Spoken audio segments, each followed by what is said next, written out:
এবং ভবিষ্যতের প্রজন্মদের জন্য একটি বৈষম্যহীন, নিরাপদ, গণতান্ত্রিক, মানবিক বাংলাদেশ প্রতিষ্ঠার জন্য একটি নির্বাচিত জাতীয় সরকারের মাধ্যমে বিএনপি রাষ্ট্র ও রাজনীতি মেরামতের কাজগুলো সফলভাবে সম্পন্ন করার লক্ষ্য নির্ধারণ করেছে।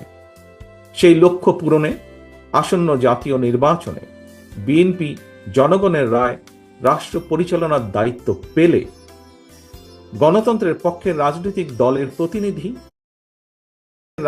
দলের প্রতিনিধি এবং নির্বাচিত জনপ্রতিনিধিদের সমন্বয়ে জাতীয় সরকার গঠন করবে, যা অতীতেও আমরা জাতির সামনে কমিট করেছি।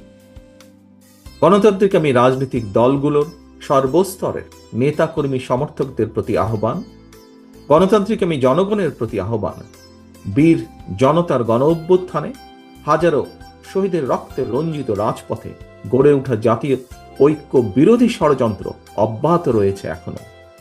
আমরা যদি সকলে ঐক্যবদ্ধ থাকি, স্বাধীনতা প্রিয় গণতান্ত্রিকামী জনগণ ঐক্যবদ্ধ থাকলে কোনো ষড়যন্ত্রই কোনো কাজে আসবে না, ইনশাআল্লাহ।